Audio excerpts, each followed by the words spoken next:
I give the floor to the representative of China. You have the floor.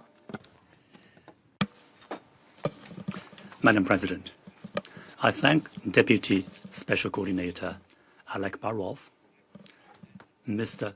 Epstein, and Ms. Barghouti for their briefings. The question of Palestine is at the core of the Middle East issue. It is a matter of fairness and justice at the international level, pivotal to regional dynamics. Today, violence and death persist in Gaza. Tensions grip the West Bank. The foundation of the two-state solution continues to be eroded, and greater challenges are confronting the effort to settle the question of Palestine. The international community must reverse this negative trajectory with robust actions to end the suffering of the Palestinian people without delay and give Palestine the justice it deserves.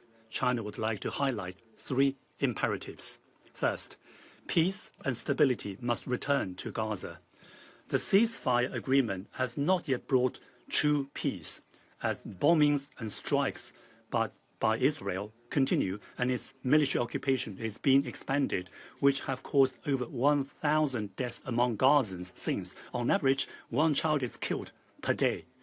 The humanitarian crisis in Gaza is dire. Essentials for survival are in short supply, and sanitary conditions appalling, with over 2 million people struggling to survive amid the ruins. History has repeatedly shown that security is mutual, as no country can build its own security upon the insecurity of others. Military occupation and pressurization would do nothing for lasting peace. We call on the parties, Israel in particular, to fully comply with the ceasefire agreement and bring about a genuine, lasting ceasefire in Gaza.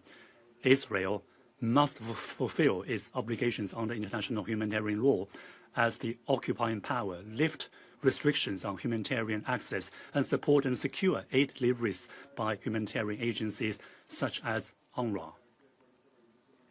Second, tensions in the West Bank must be de-escalated and brought to an end. Despite strong appeals from the international community, tensions in the West Bank continue to grow.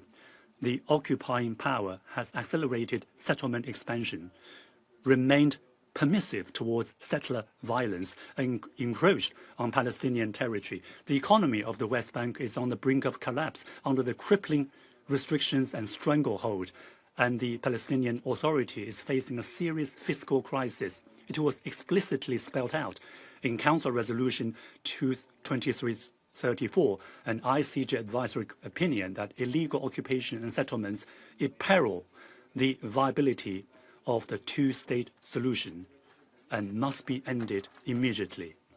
Violating the legitimate rights of Palestinians and undermining the security and stability of the West Bank will only fuel hatred and eventually backfire. We urge Israel to immediately cease settlement activities, curb settler violence, and ensure accountability for attacks in all seriousness. Israel should lift the unjustified restrictions on the West Bank economy, return the withheld tax revenues the soonest, and stop undermining the foundation of the PA's governance. Third, the two-state solution must be fully implemented. The two-state solution is the only viable path to resolving the question of Palestine. It cannot be denied, nor can it be replaced. Gaza and the West Bank are inseparable parts of the state of Palestine. Any arrangements or the establishment of new mechanisms must be in line with the principle of Palestinians governing Palestine, respect the will of the Palestinian people, and advance rather than undermine the two-state solution. The international community should forge greater consensus, breathe new life into the prospect of the two-state solution, say no to any attempt to alter Palestine's demographic composition and redraw its map, oppose any unilateral actions that undermine the foundation of the two-state solution, and support the early establishment of an independent state of Palestine based on the 1967 borders with East Jerusalem as its capital and enjoying full sovereignty. President, the question of Palestine has persisted for decades Though the fundamental framework for a solution was put in place long ago, the path to peace lies right beneath our feet. What is needed is political resolve and courage. War cannot go on forever and must give way to mutual understanding and mutual trust sooner rather than later. We call on the parties to prioritize the well-being of the Palestinian people and the peace and stability in the Middle East, working together to achieve a comprehensive, just and lasting solution to the question of Palestine. Without further delay, China remains committed to keeping up her tireless efforts to this end. I thank you, President.